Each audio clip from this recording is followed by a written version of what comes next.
오늘 하나님께서 우리에게 주신 말씀은 사도행전 13장 22절 말씀입니다. 제 성경으로는 신약성경 209페이지에 있습니다. 다 찾으신 줄 알고 제가 봉독하겠습니다. 패하시고 다윗을 왕으로 세우시고 증언하여 이르시되 내가 이새의 아들 다윗을 만나니 내 마음에 맞는 사람이라 내 뜻을 다 이루리라 하시더니 주님의 말씀입니다. 지난 시간부터 저도 이제 처음으로 PPT를 가지고 설교를 지난 주말 처음 하고 아마 제 인생에도 PPT가 설교를 처음 한 것 같습니다. 새로운 시도를 해볼까 그런 생각을 가지고 그렇게 준비를 했습니다. 지난 시간 저희들은 요셉에 대해서 우리가 말씀을 보았죠. 조셉 오늘 주제처럼 became a dream.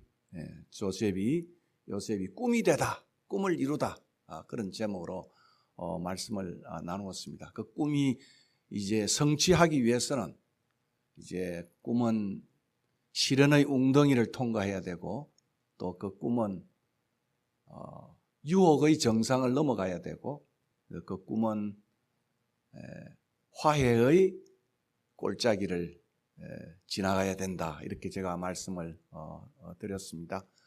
시련과 또 도덕성과 또 더 나아가서 화해적으로 선다는 것은 정말 꿈의 완성이다. 그렇게 이야기를 합니다. 오늘은 다윗 별이 되다. 다윗 별이 되다. 다음 주는 야곱 이스라엘이 되다. 이렇게 주제를 잡아 보았습니다. 사도행전 13장 22절인데 후반부에 대한 내용이죠. 이새의 아들 다윗을 만나니 내 마음에 합한 자로다. 내가 그를 통해 내 모든 뜻을 다 이루고 싶다. 이루겠다.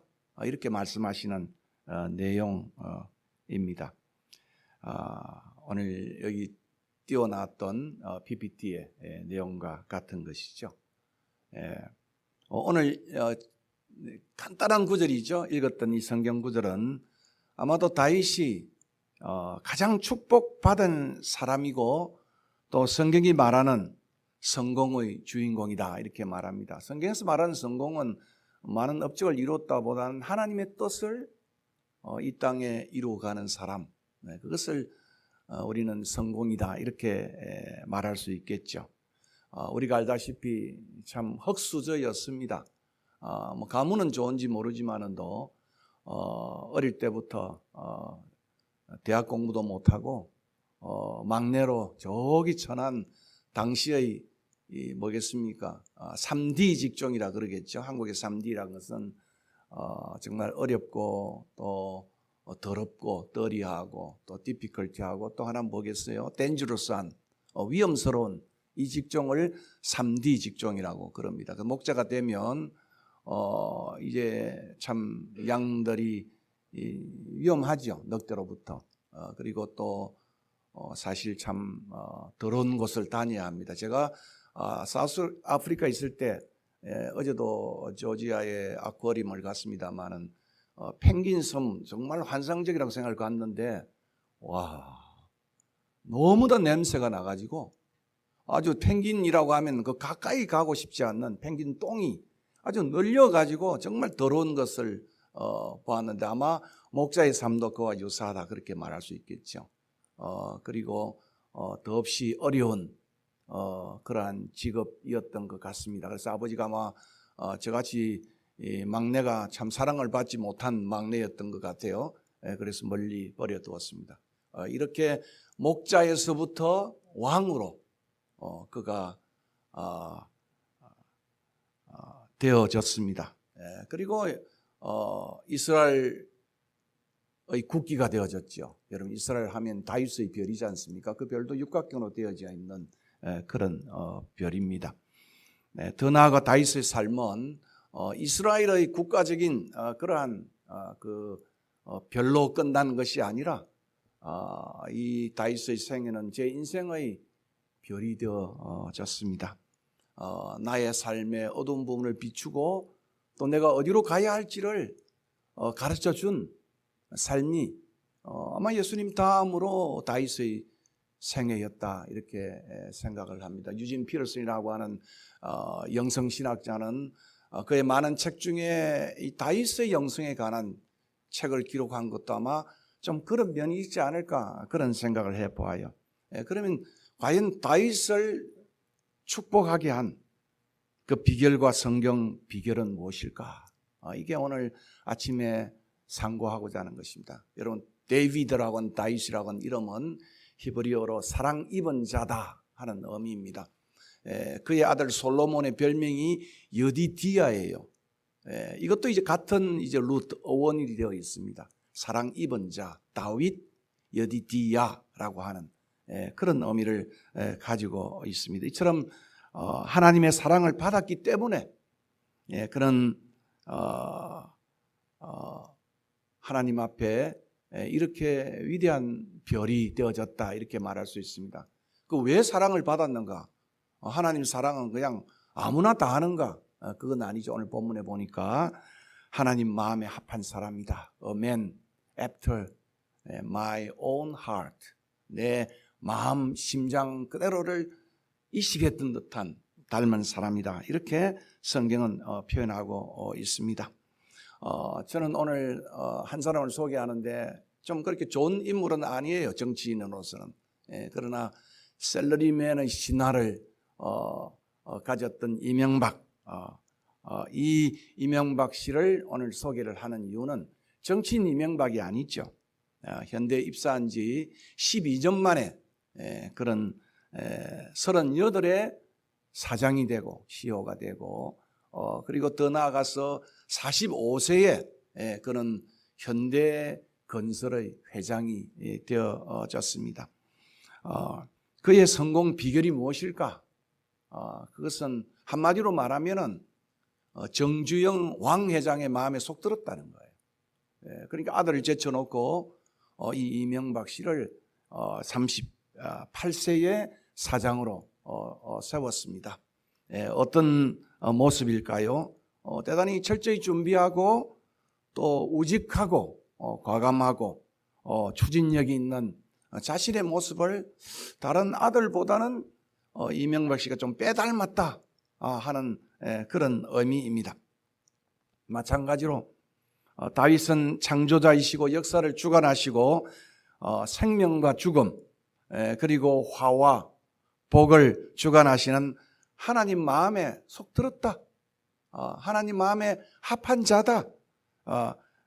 그렇기 때문에 하나님의 사랑을 입고 오늘 본문에 보니까 내가 이 다윗을 통해서 내 뜻을 이루기를 원한다. 이렇게 말씀하고 있는 것을 봅니다. 오늘 이스라엘의 별이 된 다윗이죠. 그런데 특별히 여러분이 열왕기서 First and Second Kings라고 하는 열왕기서를 읽어보면 그 안에 악한 왕들과 좋은 왕들에 대한 많은 열거가 있어요. 이런 사람은 아주 bad king이고 이런 사람은 good king이다. 그렇게 쭉 열거하는 그 속에 열왕기의 저자가 열왕기를 썼던 하나님이 그 열왕기 속에 아주 보석처럼 숨겨놓았던 하나님의 사랑과 그리움이 있습니다. 그것이 오늘 여기 나와 있는 이런 표현으로 소개가 되고 있죠. 여기 보면 여기 있죠. 내 종 다윗, 내 종 다윗, 내 종 다윗처럼 그리고 내 종 다윗의 마음처럼 내 종 다윗의 그 행함처럼 그러니까 수많은 악한 왕들과 좋은 왕들이 그것을 기록했던 열왕기서를 기록하면서 그 왕들보다도 다윗과 같은 마음, 다윗과 같은 행동, 그리고 내 종 다윗 같은 그런 그리움을 반복된 표현을 통해서 이 종 다윗을 소개하고 있는 면을 봅니다. 그래서 다윗은 어떤 열왕기서의 가장 중요한 것이 뭐겠습니까? 모든 왕들의 표준이 되어졌다. 모든 왕들의 표준이 되었다. As the king par excellence. 모든 왕들의 뛰어난 하나의 표준으로 열왕기는 그렇게 소개를 하고 있는 것입니다. 한마디로 우리가 잘 알다시피 이 다윗은 오실 왕, 우리의 아우 킹이죠. 메사야겠죠. 그 킹의 예표로 소개가 되고 있어요. 여러분 복음서를 읽어보면 Son of David이라고 하는 말로 계속해서 다윗의 자손이라 표현을 하고 있는 것입니다. 그런데 놀라운 것은 열왕기상 11장 38절이에요. 오늘 여기 제가 언급한 내용이죠. 좀 작아서 잘 보이는지 모르겠어요. 안 보이면 성경을 찾아서 여러분이 보시면 될 것 같습니다. 여기에 아이야 선지자가 여로보암에게 이 말을 전하고 있는데 이것은 여로보암에게만 전하는 게 아니고 오늘 성경을 읽은 모든 믿는 자들에게 전해주는 말씀입니다. 여기 이렇게 성경은 기록하고 있습니다. 너가 만일 내가 명한 모든 일에 순종하고 내 길로 행하며 내 눈에 합당한 일을 하며 여기 했죠. 그 다음에 내 종 다윗의 행함같이 내 율례와 명령을 지키면 내가 너와 함께 있어 내가 다윗을 위하여 세운 것처럼 너를 위하여 견고한 집, 킹덤으로 말하면 다이내스티가 되겠죠. 데이비딕 다이내스티, 견고한, 흔들리지 않는 에버라스팅한 영원한 그러한 집을 세우고 이스라엘을 다 내게 주리라 이렇게 약속하고 있습니다.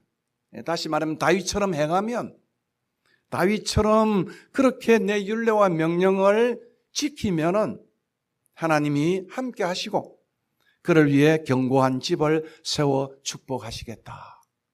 이게 오늘 우리에게 주신 약속의 말씀이에요. 오늘도 마찬가지죠.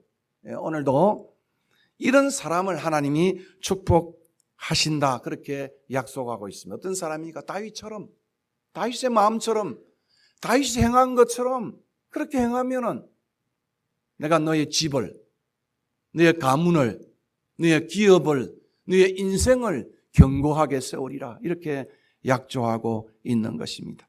그래서 하나님은 이런 다윗을 세우시고 그리고 다윗의 나라를 견고케 하셨습니다. 이 나라는 종말론적인 그러한 메시아의 나라를 에스카톨로지칼한 소위 킹덤 오브 메사야가 되겠죠. 종말론적인 다윗의 나라를 의미하는 것입니다. 저는 오늘 사도행전 13장 22절 후반절을 읽었지만은 지난 시간에는 제가 요셉의 기사를 가지고 창세기의 요셉의 약전을 우리가 보았다고 한다면 오늘은 사무엘서 전체를 가지고 그의 축복의 비결, 성공 비결을 찾아보고자 하는 것입니다. 여러분 다윗은 참 많은 재능을 가진 인물이었어요.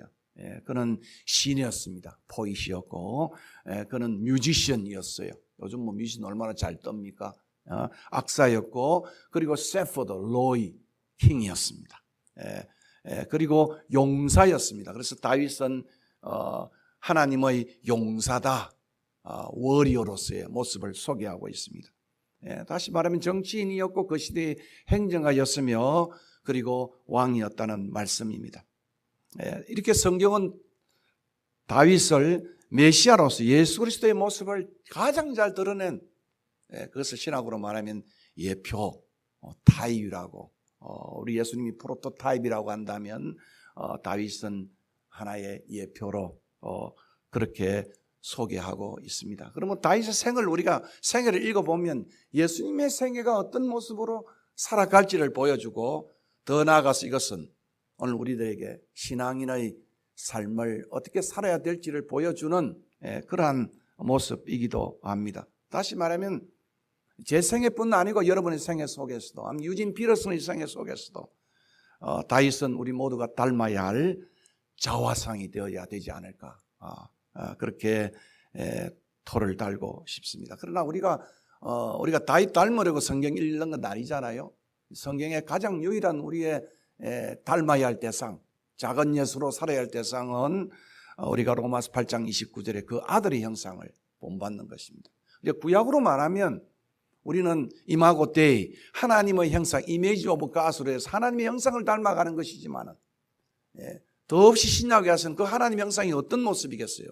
이 땅에 우리 권사님이 기도하신 것처럼 육신이 되어 우리 가운데 오셔서 이 땅에 우리가 지불해야 할 죄의 대가를 지불하시고 파 엑셀런스, 탁월하게 주가 되신 바로 예수 그리스도가 우리가 닮아야 할 최고의 모델이 된다. 이렇게 성경은 말하고 있습니다. 그럼에도 불구하고 하나님 사랑을 입은 축복의 사람으로 성경을 통해 닮아야 할 대상이 바로 다윗이라고 생각합니다. 아마 그렇게 때문에 아들, 손자 이름을 네이밍을 할 때 다윗이다, 데이비드다 그렇게 말하지 않습니까?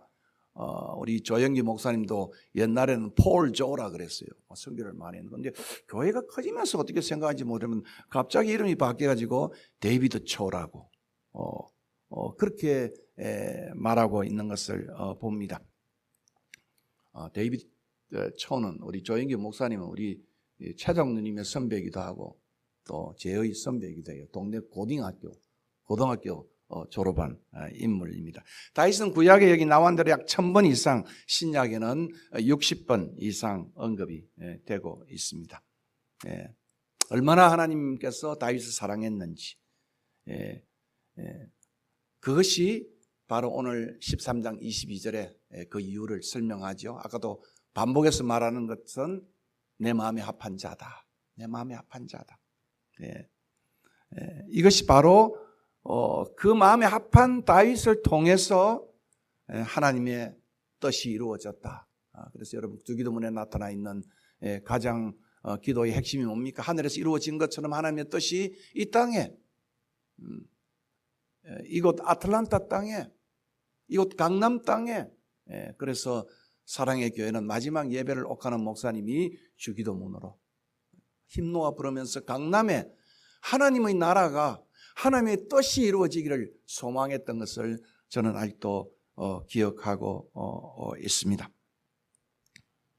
다윗의 영성을 살펴보고자 합니다.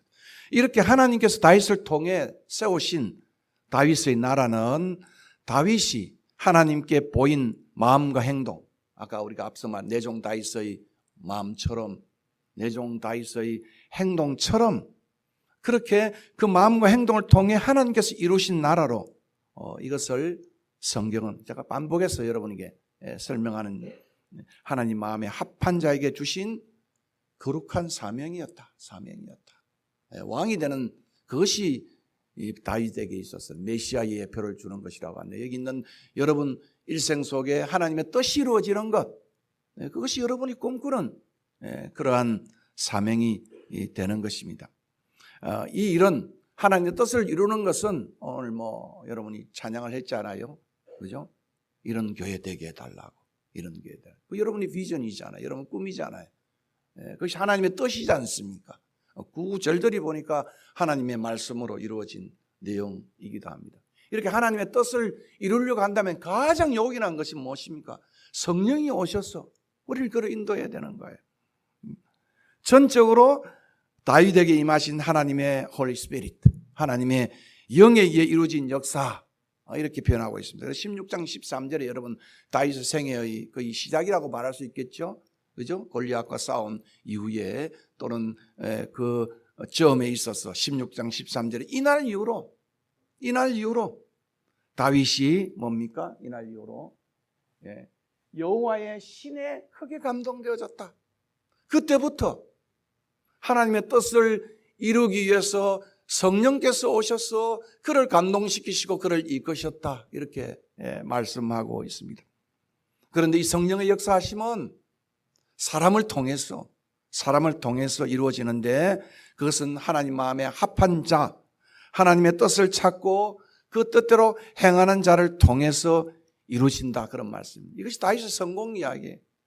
이것이 다윗이 축복받는 비결의 하나의 그러한 동인, 이유였다. 이렇게 말할 수 있습니다. 그것이 바로 오늘 제가 소개한 다윗의 영성이다. 이렇게 생각을 합니다. 그래서 다윗의 영성을 찾아보는 거예요. 핵심이 무엇이겠습니까? 여러분 사무엘서를 읽어보면 다윗 영성을 표현하는 구절이 있어요. 아까 제가 열왕기를 읽으면서 그죠? 하나님 마음과 그리움을 찾아봤지 않습니까? 다윗처럼, 다윗의 마음처럼, 다윗의 행함처럼, 내종 다윗처럼 그런 왕이 없다는 거예요. 왕이 없으므로 백성이 속인이 어른들이 했던 사사시대를 지나고 새로운 모나키의 이스라엘의 새로운 왕정이 되어지면서 한나의 그러한 기도와 노래 속에 왕정이 세워졌지만은, 그러나 좋은 왕도 있었고 나쁜 왕도 있었지만은, 그러나 참 하나님 마음에 쏙 드는 왕은 없었던 것 같아요. 그래서 열왕기 속에 내 종 다윗처럼, 내 종 다윗의 마음처럼, 내 종 다윗의 그 행함처럼 그렇게 하나님 말씀을 지키면은, 아까도 여로보암에게 말한 것처럼, 그죠? 너희 집을 견고케 하고, 그죠? 이스라엘까지 너에게 주겠다, 이렇게 약속한 것을 봅니다. 근데 오늘 사무엘서를 읽어보면서 저는 이렇게 그 안에 숨은 보화 찾기, 숨은 진주 찾기를 제가 성경 읽기를 많이 해요. 그게 뭐겠습니까? 다윗의 영성의 핵심이. 한번 따라합시다. 여호와께 묻자와 가로되. 다윗은 어떤 상황 속에서도 여호와 앞에 질문을 던지는 사람이었어요. 하나님의 뜻이 무엇인지, 내가 올라가리까 내려가리까 치리까. 그가 수많은 궁급함을 당하고 실패를 경험했어도 그 백성들이 돌로 자기를 치료함에도 그는 다윗은 여호와께 묻자와 가로되, 여호와께 묻자와 가로되. 제가 여기 여러 구절을 설명을 해놨습니다. 이 표현이 다윗 영성의 핵심이라고 말하고 있습니다. 핵심이라고 말하고 있어요. 그의 시편에도 이런 모습을 발견합니다. 그의 고난 중에도 이런 모습을 발견합니다. 그의 failure, 실패 속에서도, 그리고 그의 success, 성공의 길에도, 그리고 승리의 길에도, 그의 성취 속에서도 마땅히 우리가 찾아야 할 다윗 영성의 보고가 뭐겠습니까? 다윗 영성의 보고가 사장이 된 것, 회장이 된 것, 왕이 된 것, 그것이 우리가 찾아야 할 다윗 성공의 모습입니까? 아니에요.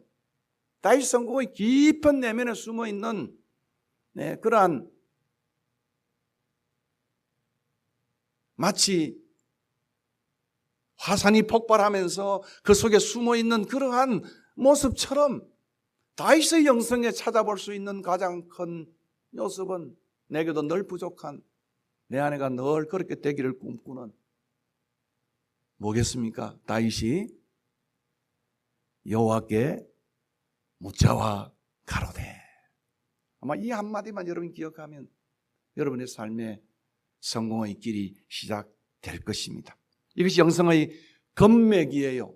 보고예요. 그의 영성의 활천이에요. 그의 영성의 생수라고 말할 수 있는 것입니다. 그러면 우리가 다윗의 성실한 면과 예술적인 면, 그의 보이신 면, 그의 뮤지션의 면, 그의 워리어의 면, 그것을 보는 것보다 더 중요한 건맥은 오늘 본문이 말하는 것처럼, 그것을 아무리 많이 우리가 닮아가고 배운다 할지라도, 생애 성공을 이룬다 할지라도, 그의 생애를 해가보면 그것은 알맹이 없는 다윗 영성의 일기다. 일기다. 네.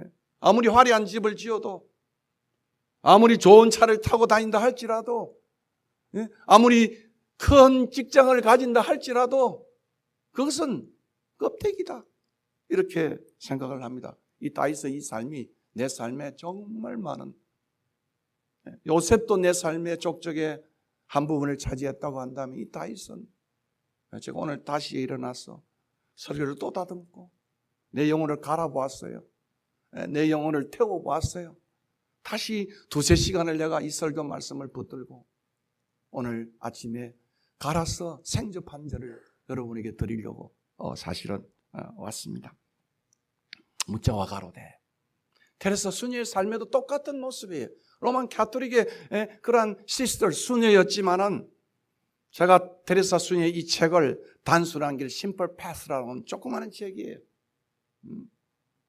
바오로 서점에서 나왔던 책입니다. 번역된 책이에요. 그 영성의 길을 이렇게 소개합니다. 침묵과 기도와 경청이죠. 그리고 믿음과 사랑과 봉사와 평화로 서술하면서 테레사 수녀의 가장 우선적이고 가장 중요한 것이 그녀의 침묵생활, 곧 그녀의 기도생활임을 책은 말하고 있습니다. 다시 말하면 침묵 속에서 성경 읽기와 기도를 통해 하나님의 뜻을 경청하고 그것을 실천하는 것이 그녀로 하여금 위대한 인물로 만들었다는 거예요. 예. 푸른 지구라는 캘커타에서 그가 남긴 많은 TV의 그러한 카메라는 그의 성공의 모습, 그런 봉사의 모습을 담지만은 그러나 어떤 카메라 촬영 감독도 그가 숨어서 기도하는 기도의 자리를 찾지를 못하는 것이 세상의 현실이에요. 참 우리 장로님 또 권사님이 주셨던 그 집에서 너무나 행복하게 쉼을 갖고 또 휴식을 갖고 나를 돌아보고 내 아내와 함께 돌아보는 시간을 가진 것도 바로 그런 것입니다. 제가 언젠가 식사 시간에도 말했습니다마는 몬타나의 유진 피터슨이 아버지와 함께 어릴 적에 집을 지었어요. 그리고 이제는 유진 피터슨도 he's passed away 갔어요. 그 몬타나 그 호숫가의 그 집에서 그는 영성에 관한 책을 수많이 저술을 했다. 그렇게 이야기를 하고 있습니다. 그렇습니다. 세상이 테레사 순이의 삶을 돌아볼 때 그녀의 화려했던 그녀의 업적에 대한 봉사의 삶을 보려고만 하지만 그녀의 정말 속살을, 그녀의 내면을, 그녀의 그 영적인 민낯을 보려고 하지 않는 것이 세상의 관점인 것입니다. 그녀의 영성이 그녀의 성공 수도의 동인이 되어졌다. 그런데 제가 잘 아는 저보다 좀 나이가 적은 친구의 제일도라고 하는 바퍼사이걸 아는 그 친구도 그 목사도 아름다운 세상 찾기라는 책에서 이런 고백을 합니다.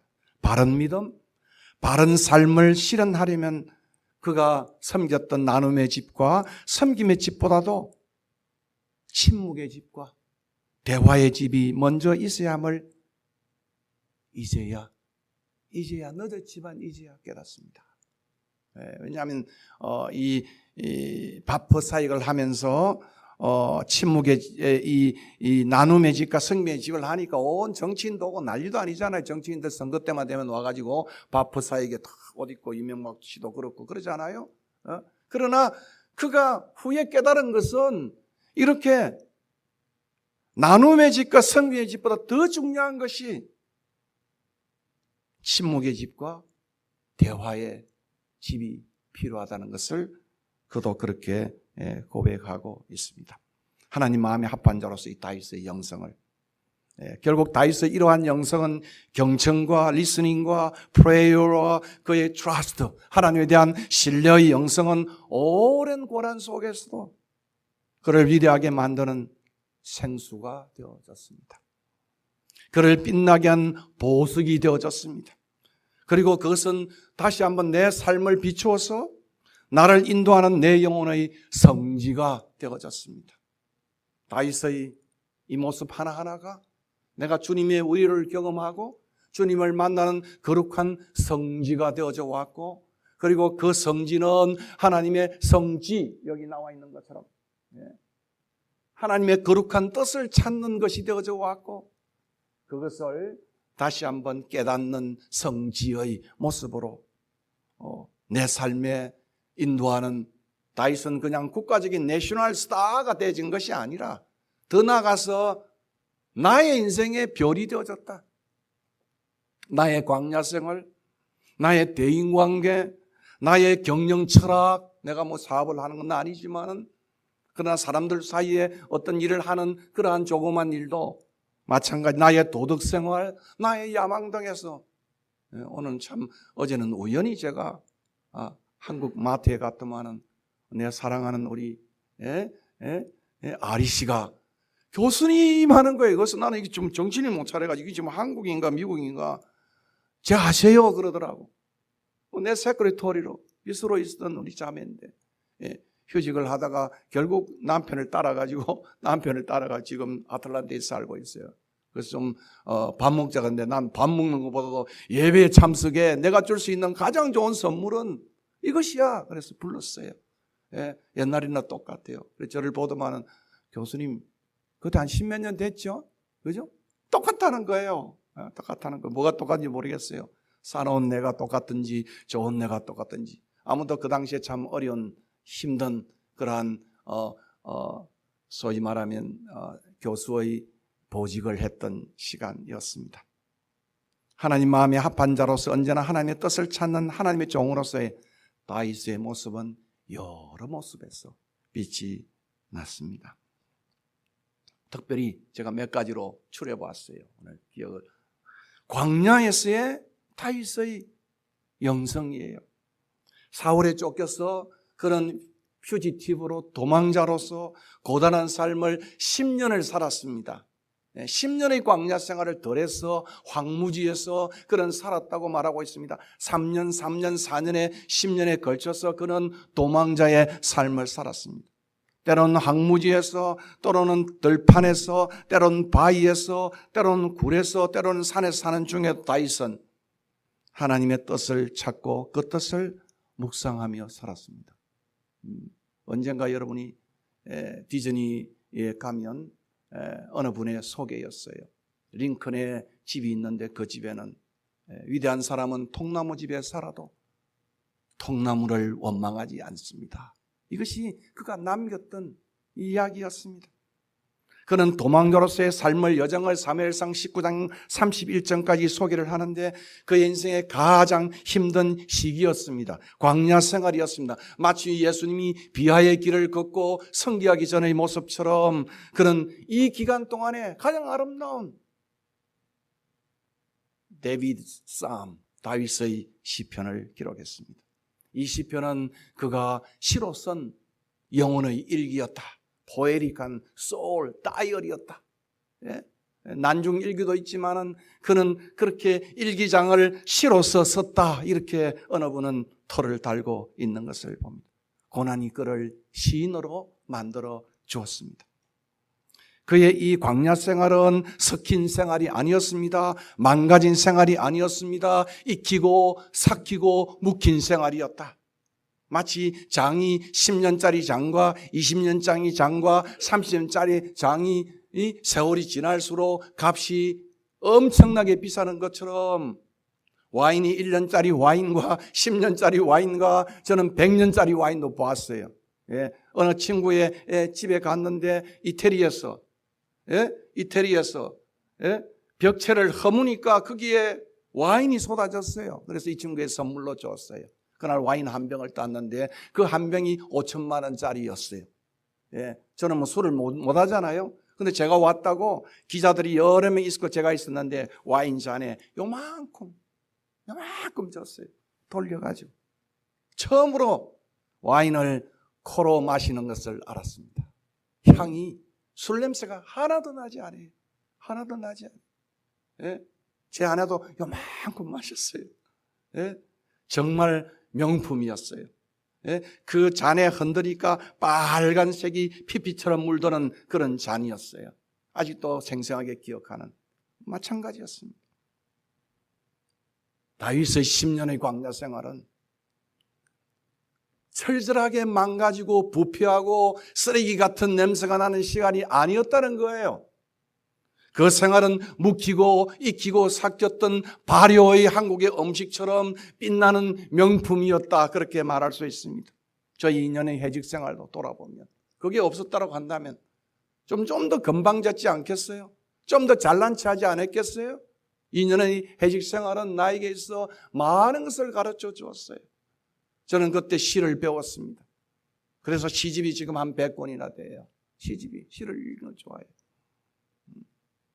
나의 희망 찾기는 나의 희망 버리기였습니다. 나의 희망 찾기는 거짓 희망을 버리고 그리고 나의 절망을 껴안는 것이었다.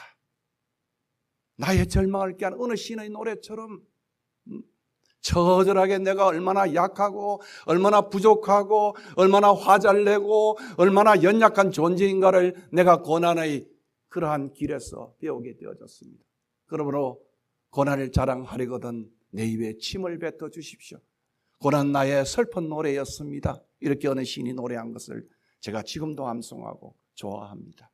그리고 그 시는 나에게 겨울에 꽃이 피는 것이 아니라 겨울이 꽃이 핀다고, 문법이 다른 것 같은데 겨울에 꽃이 피어야 되는데 겨울이 꽃이 핀다고 포에릭한 시를 알려주었던 기억을 하고 있습니다. 이렇게 시를 좋아하게 되었어요.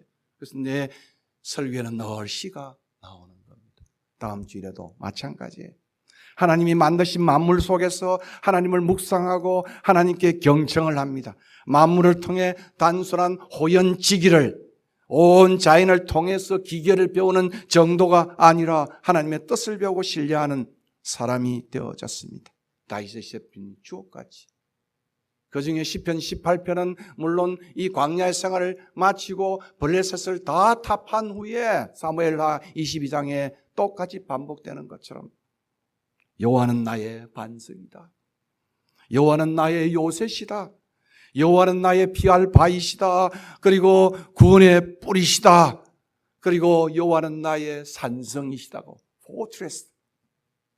그는 그렇게 노래했습니다. 여러분은 어때요?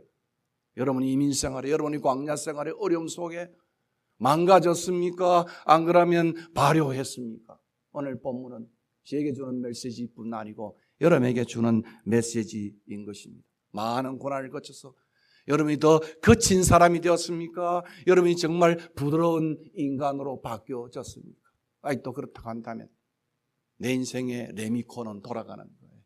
내 인생의 레미콘은 계속해서 돌려서 아름다운 건축물이 되기까지 하나님은 나를 뺑뺑이 돌릴 것입니다. 두 번째는 인간관계에 대한 배움입니다. 사울과 다윗입니다. 핍박과 고난에 쫓기는 삶에도 사울의 시기와 미움으로 인한 반복된 살해 시도에도 사울은 천천히요 다윗은 만만이라고 하는 그러한 모습 속에서도 사울에 대한 원한과 복수의 칼을 휘두르지 않았고 언제나 하나님의 뜻을 첫째로 삼고 행동했던 인물이 다윗이었습니다. 어떻게 해요? 다윗이 여호와께 묻자와 가로되. 다윗이 여호와께 묻자와 가로되. 사울왕은 그의 국사를 제쳐놓고 오직 다윗 죽이기 마치 벼룩 한 마리 죽이듯이 온 군대를 풀어가지고 다윗 죽이기에 혈안이 되어졌고 이런즉 다윗은 사울을 죽일 절호의 기회, 복수의 기회를 왔음에도 모든 것을 하나님의 뜻에 맡깁니다. 제 인생에도 마찬가지예요. 저 인간 좀 차에 가다가 차에 치여 안 죽나? 그런 생각이 들 정도로 해지기 기간 속에 아픔을 느꼈어요. 그런데 하나님은 저보다 훨씬 더 인내하신 분이시더라고요. 인내하신 분이시더라고요. 여기 보십시오. 내가 손을 들어 여호와의 기름 부음을 받은 내 주를 치는 것이 여호와의 금하신 것이니 그는 여호와의 기름 부음을 받은 자가 됨이니라. 여호와께서는 재판장이 되어 나와 왕 사이를 판단하사 여호와께서 나를 위하여 왕에게 보복하시려니와. 하나님이 하신다는 거 아니에요. 내 손으로는 왕을 해하지 않겠나이다. 그런즉 여호와께서 재판장이 되어 나와 왕 사이에 심판하사 나의 사정을 살펴 억울함을 풀어주시고 나를 왕의 손에서 건지시기를 원하나이다. 절호의 찬스잖아요. 찔러 길게 찔러 하면 끝나는 거예요. 창을 던져서 얼마나 월이 아니었습니까? 그냥 한 칸에 날려갈 수 있어요. 나 다윗은 하나님의 손에 맡겼습니다. 제가 복직을 하고 아마 그때 아리가 있었는지를 모르겠어요. 복직을 하고 기획실장이 되고 내 손에 많은 하나님이 검도 지어주고 내 손에 권세도 지어줬지만은 그러나 한 번도 제가 이 말씀 때문에 복수한 적이 없어요. 너그럽게 대한 모습을 제가 다윗의 인생 속에 배웠다는 사실을 말씀드리겠습니다.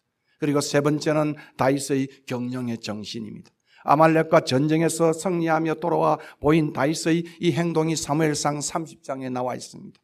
하나님의 뜻을 따라 시행한 아름다운 신정국의 원리였습니다. 전쟁의 승리 후에도 비루들처럼 자만과 오만에 빠지지 않고 약한 자들 그런 사람들을 돌보는 사람이 다윗이었습니다. 사무엘상 30장 여러분 집에 가서 한번 읽어보세요. 다음과 같습니다. 다윗이 가스의 왕 아기스에게 망명간후에 아기스가 준 시글락에 거처를 정하였고 블레셋 사람과 함께 이스라엘과의 전쟁을 위해 출정 중에 아말렉이 시글락을 공격을 했어요. 그리고 부녀들 다 잡아갔어요. 엄청난 피해였지 않습니까? 전쟁에 지금 동조하고 같이 갔는데 그때 아말렉이 시글락을 쳤다는 말씀입니다. 물건을 탈취하고 분이라들을 집에 잡아가자 그와 함께한 600인이 함께 추격하여 가는 중에 약한 자들은 의지는 있었지만 몸이 약해서 200인이 버솔 시내가에 남겨졌습니다. 400인을 때리고 가는 중에 그 약한 자들 200인은 버솔가에 두고 그들을 급습하여 승리를 했습니다. 그러자 전쟁을 마치고 돌아오니까 이 비류들이 저 인간 저거들 전쟁에 참석 안 하고 저 약해 빠진 인간들이 저기 저 버솔 시내가에 누워 있으니까 이 전쟁의 탈취물들을 저 인간들에게 저 사람의 절세로 주어서는 안 됩니다. 이렇게 말을 했습니다. 그리고 그들을 떠나보내라. 저 약한 인간들은 떠나보내라. 이렇게 이야기했어요. 그때 이렇게 말합니다. 다윗이 이르되 나의 형제들아 여호와께서 제가 강조를 했잖아요. 누가 보였다고? 여호와께서 우리를 보호하시고 여호와께서 우리를 치러 온 그 군대를 우리 손에 넘기셨은즉 너희들이 아니고 용사인 너희들이 아니고 내가 아니고 그가 우리에게 주신 것을 너희가 이같이 못하리라. 이래 누가 너희에게 듣겠느냐? 전쟁에 내려갔던 자의 분깃이나 소유물 곁에 머무르던 자의 분깃이 동일하지니 같이 분배할 것이라 하고 그날부터 다윗이 이것으로 이스라엘 율례와 규례를 삼았더니 오늘날까지 이르렀더라. 위대한 신정군의 원리 아닙니까? 힘든 약자와 강자가 나누어 먹고 함께 사는 아름다운 공동체예요. 이것이 바로 기업의 정신이에요. 예? 돈을 주어서 벌면 그렇게 남 줘서 살아가는 이유가 내가 물론 똑똑해서 했겠죠. 그러나 다윗의 말씀을 보십시오. 여호와께서 보호하시고 여호와께서 승리하셨다. 저는 이 말씀이 내 가슴 속에 찔러왔습니다. 앞으로 내가 사람들과 대할 때 어떻게 대해야 될 것이라 가르쳐준 위대한 교훈이었습니다. 마지막으로 다윗은 범죄를 합니다. 죄를 범하여 넘어짐 중에도 하나님의 뜻에 복종하는 다윗의 모습을 우리는 봅니다. 유혹에 빠져 우리아를 죽이고 또 그 아내를 취하는 살인과 간통을 이중의 범죄를 한 후에 나단이 나타나서 여러 비유를 했잖아요. 그 나쁜 새끼 어느 놈이냐고. 그는 당신이다. 그때 뭐라고? 칼을 빼가지고 나단의 머리를 쳤으면 좋겠는데 그 자리에서 꼬꾸라지면서 하나님의 뜻을 높이는 다윗을 봅니다. 그리고 그는 위대한 시편 51편의 참여의 시편, 어거스틴의 참여력보다 더 위대한 참여의 시편을 우리에게 남기고 있습니다. 누구나 다 죄를 지어요. 다 연약해요. 저도 그렇고 서울에 있는 오모 목사도 그렇고 누구나 다 목사라고 완벽하지는 않아요. 장로라고도 완벽하지 않아요. 권사라고도 완벽하지 아니에요. 대통령이라도 완벽하지 아니에요. 다 누구나 인간은 죄를 짓습니다. 신앙인도 죄를 참으로 어떤 때는 지어요. 유혹에 빠져요. 그러나 슬프게도 누구나 다 회개하지 않는데 문제가 있는 것입니다. 제가 내 후배에게 간접적으로 그런 이야기를 남겼어요. 사랑의 교회를 하면서 어려움이 생겼는데 그것을 자꾸 변호하고 위장하고 그렇게 하기보다는 정말 내 기도의 제목처럼 다 죄를 범할 수밖에 없는 연약하지만은 그러나 회개하는 것이 얼마나 중요하다는 것을 보여주는 것입니다. 하나님은 선자의 지적의 죄에서 돌이켜 회개하는 다윗을 사랑하고 축복했습니다. 여러분 하늘 위에서 보실 때 아름답지 않아요? 아름답지 않느냐고요?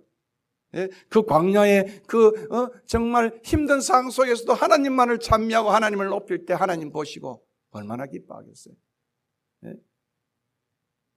다 정말 힘을 가진 사람이 다 먹고 살자 하는데 약한 자들에게 베푸는 다윗의 모습을 보고 하나님 기뻐하지 않겠어요? 오늘 여기도 마찬가지예요. 죄지은 다윗이 하나님 앞에 꼬꾸라지고 엎드러지고 회개하는 그 모습 하나님이 제일 좋아하는 천부여 손 들고 주님 앞에 옵니다. 그런 모습이에요. 애통하는 자는 복이 있다. 애통하는 자는 복. 슬픔 속에 성지가 있다고 하는 아일랜드의 시인이었던 오스카 와일드는 제가 언젠가 이 본문을 가지고 설교해 보았어요. 애통함 속에도 성지가 있다. 슬픔 가운데서도 성지가 있다. 이것이 저와 여러분의 메시지가 되기를 축원합니다. 그리고 압살롬의 모반에 심의 저주의 사건을 만납니다. 이 차 망명이 4년간의 긴 망명을 살았어요. 배반과 저주에도 감정에 함몰되지 아니하고 하나님의 뜻을 찾고 따르는 다윗의 모습을 우리는 사무엘하 16장에서 만나게 됩니다. 아들 압살롬이 발꿈치를 들었어요. 사랑하는 아들이 4년간 망명의 생활을 또 했어요. 그때는 사울 때문에 했다고 하는데 이제는 지 아들이 발꿈치를 들었던 참 기막힌 사연을 그는 만났던 것입니다. 아들 압살롬이 모반을 이렇게 황궁을 빠져나오는 길은 마치 드라마에 나와 있는 그런 모습처럼 머리를 가리고 맨발로 울며 황포를 벗어 던진 채 도망 중에 돌로 맞는 일을 당하는 것입니다. 심의가 계속 따라오면서 다윗을 저주하고 있습니다. 그리고 돌을 던지고 있습니다. 이 순간에도 분노에 휩싸지 않고 이성을 잃지 않고 도리어 하나님의 뜻을 찾고 행동하는 다윗의 모습. 와, 하나님이 참 보면 이쁘시겠다. 예. 여러분, 다윗에게 제일 괴롭혔던 인물들이 스루야의 세 아들들이에요. 이 인간들이 궁중의 콜트 내러티브, 궁중의 이 담론 속에 늘 다윗을 가지고 장난질을 하는 권력의 다툼 속에 스루야의 세 아들이 있었습니다. 그 아들 아비새가 왕께 여짜오되 이 죽은 개새끼가, 이런 말이죠. 이 죽은 개가 어찌 내 주 왕을 저주하리까? 가서 그냥 칸칼에 베게 주소서. 다윗이 그죠? 안 그래도 지금 아들 때문에 분노가 지금 치솟았는데, 그래 가라, 가서 그냥 자르고 그냥 버려라, 이렇게 말할 수 있지 않겠어요? 다윗은 뭐라고 말합니까? 가로되 스루야의 아들들아, 내가 너희와 무슨 상관이 있느냐? 그가 저주하는 것은 여호와께서 그에서 다윗을 저주하라 하심이니 내가 어찌 그리하였느냐? 할 자가 누구겠느냐? 하고 또 다윗이 아비새와 모든 신하에게 이르되 내 몸에서 난 아들도 내 생명을 헤아려 하거든 하물며 이 베냐민 사람이라 여호와께서 그에게 명령하신 것이니 그가 저주하게 버려라. 혹시 내가 여호와께서 이렇게 그 성화를 여기 있는 시므이를 너그럽게 대하면 하나님이 혹시 나를 좀 너그럽게 대해주지 않겠나? 저도 어떤 데 그래요. 뭐 어려움 생기면, 야, 우리 자식도, 내 새끼도 내 말 잘 안 듣는데 뭔 성도들이 그렇게 잘 듣겠다고 당신 그렇게 너무 기대하지 마. 내가 어떻게 제 아내에 그런 이야기를 해요. 예? 뭐 제 아들이, 제 딸이 그런 사람은 아니에요. 혹시나 또 저기 우리 딸 쳐다보지 마시고. 이 두 가지 아닙니까? 여호와께서 이 시므를 통해 나를 저주하라 한 거 아니냐, 깨닫게. 그리고 또 뭡니까? 여호와께서 명령하신 것이라는 거예요. 그래 저주하게 버려두라. 그래서 내가 그를 너그럽게 저주하는, 돌을 던지는 그를 너그럽게 대하고 걸어가면 혹시나 하나님이 나의 이 조그마한 너그러움을, 나의 원통함을 푸시는데 하지 않을까? 와, 정말 멋쟁이 다윗 아닙니까? 멋쟁이 다윗 아닙니까? 그리고 마지막으로 다윗은 성전의 건축을 하는 야망을 갖고 있었습니다. 성공과 야망 중에도 하나님의 뜻에 자신을 내려올 줄 아는 다윗이었습니다. 다윗의 인생 속에 성공은 그런 거예요. 성공을 하다 보면 야망이 생겨요. 야심이 생겨요. 야망이냐 하나님의 뜻이냐, 이 두 가지의 갈림길에 있었습니다. 자신이 하나님의 성전을 짓고 싶었고 나단 선지자도 그거 괜찮아요 해요. 부추겼어요. 그러나 그것이 하나님의 뜻이 아님을 알았을 때 다윗은 하나님의 뜻에 자신의 뜻을 내려놓았습니다. 당신은 하나님이시며 당신의 말씀이 참됩니다. 여러분, 성공이 제일 꼭대기에 있으면서, 그죠? 누구보다도 많은 사람이 칭찬하는 성공의 꼭대기에 있으면서도 내 야망이 아니라 하나님의 뜻 앞에 나를 내려놓을 줄 아는 인간, 사람, 하나님 보시기에 참 이쁘겠다. 너가 나를 위하여 나의 거할 집을 건축하겠느냐? 너희가 어찌하여 나를 위하여 백향목집을 건축하지 아니했냐고 말하겠느냐? 여호와가 너를 위하여 집을 이루고 내가 너의 몸에서 날 자식을 너 뒤에 세워 그 날을 경고케 하리라. 저는 내 이름을 위하여 집을 건축할 것이요 나는 그 나라 위를 영원히 경고케 하리라. 하나님의 뜻은 뭐겠습니까? 피를 많이 흘린 다윗이 아니라 그의 아들 솔로몬, 평화의 왕이었던 그러한 솔로몬을 통해서 이 아름다운 집을 건축하게 했다는 거예요. 하나님 뜻 앞에 자신을 내려놓을 줄 아는 이 다윗 모든 것을 다른 유혹이 그죠? 좀 많이 가지고 많이 생각하고 많이 똑똑한 사람들이 가지고 있는 가장 유혹의 하나예요. 야망이잖아요. 야망. 이것으로부터 하나님의 뜻 안에 자신을 내놓을 줄 아는 사람이 다윗이었습니다. 다윗은 야망의 사람이 아니라 하나님의 사람이었습니다. 한마디로 내 뜻이 아니라 하나님의 뜻을 우선으로 삼았습니다. 다음 세대를 위해 하나님의 뜻 앞에 자신의 뜻을 내려놓을 줄 아는 인물이 다윗이었습니다. 다윗의 이런 모습에는, 이런 흔적에는 예수 그리스도의 모습을 우리가 만나게 됩니다. 자기 몸을 헐고 자기 뜻을 부인하고 하나님의 전을, 하나님의 뜻을 세우는 주님의 모습을 봅니다. 겟세마네 위대한 기도가 내 뜻대로 마옵시고 아버지의 뜻대로 되기를 원한다. 기도하며 자신을 부인하며 자기 몸을 헐고 하나님의 전을 세웠던 예수의 모습을 요만큼 보는 것 같잖아요. 이처럼 자기 나라와 자기 의를 구하지 아니하고 먼저 하나님의 나라와 하나님의 의를 구하는 자에게 하나님은 어떠한다고요? 모든 것을 더해주겠다. 모든 것을 더해주겠다. 나는 우리 최당모님과 권사님, 또 여러분이 있는 모든 분들이 이런 위대한 길에, 이런 마지막 길에, 저도 70이에요 이제. 이 길에 우리가 들어설 수 있으면 좋겠다. 결과적으로 하나님은 하나님의 뜻을 높이는 다윗을 사랑하셔서 그의 자손을 통해 그의 나라를 견고하게 하시고 종말론적인 위대한 데비드 킹덤을, 에스카톨로지컬한 데비드 킹덤을 세워주셨습니다. 다윗은 자신의 연약함에도 불구하고 하나님의 뜻 찾기에 열심이었고 하나님의 뜻이 삶의 프라이어리티, 최우선이었습니다. 고난 중에도, 도망자의 삶에도, 전쟁의 승리 가운데서도, 승리와 성공의 높은 그러한 정상에서도, 그리고 범죄함과 자만 중에도 그는 하나님의 뜻을 우선적으로 삼는 하나님 마음에 합한 자였습니다. 어제는 제가 마틴 루터 킹 뮤지엄에 갔어요. 제가 언젠가 읽었던 I've been to the mountain, 나는 그 산에 있었네. 68년 4월 3일이 제 생일이에요. 그날의 멤피스에서 그는 위대한 설교를 했습니다. 나는 그 산 정상에 있었네. 그가 꿈꾸었던 그 마지막 설교는 갈보리의 정상이었습니다. 위대한 설교였어요. 여기도 그 장면에 가서 제가 사진을 찍고 왔어요. 그는 영광스러운 갈보리의 그 산의 정상을 바라보면서 마지막 설교를 했습니다. 그 다음 날 그는 살해되는 죽음으로, 형량으로 사라졌던 모습을 봅니다. 그의 꿈이 무엇이었을까요?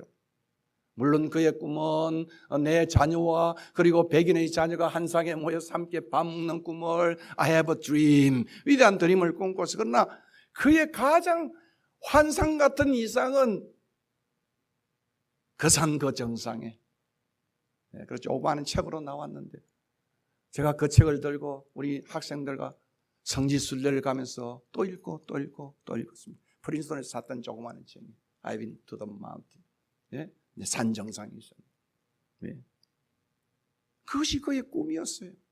영광스러운 주님의 갈보리에 그는 있었다, 그런 이야기입니다. 하나님의 뜻을 높이는 하나님 마음에 합한 다윗을 하나님은 사랑하셨고 그를 통해 자신의 뜻을 이루시기를 기뻐하셨으며 결과적으로 다윗의 나라를 번창하게 세우셨습니다. 그의 성공과 승리는 바로 그의 영성으로도 흘러나온 결과였다. 뭐예요? 따라합시다. 다윗이 여호와께 묻자와 가로되. 우리 젊은 친구들이 지금 이 말이 뭔가 생각하는지는 모르겠어요. 인생을 좀 살아보면 알아요. 살아보면 알아요. 하나님의 나라는 이런 방식으로 오며 하나님 나라는 이런 사람을 통해 세워지는 것입니다. 이 교회가 참 그렇게 됐으면 좋겠어요. 예, 제가 왔다 가지만 두 분이 꿈을 안고 기도하고 그저 했잖아요. 어떤 꿈입니까? 뭐 성전 하나 사서 세운 그 꿈이 아니에요. 이런 이 젊은 친구들이 정말 하나님의 사람으로 세상을 변화시키는 하나님 뜻을 이루는 위대한 캠퍼스 사역이 나는 이곳에서 아마 제가 가면 이제 기도 제목을 하나 들고 가는 거예요. 권사님, 예? 장모님, 제가 기도 제목을 하나 들고 가는 거예요. 여러분이 그런 사람이 되었으면 좋겠습니다. 다윗의 이 모습이 이민자의 길에도 유호의 길에도 인생의 성공을 꿈꾸는 여러분과 함께 하시기를 진정으로 소원합니다. 예, 오늘 이게 제 설교예요. 좀 영혼을 갈아서 정말 했던 설교이기도 합니다.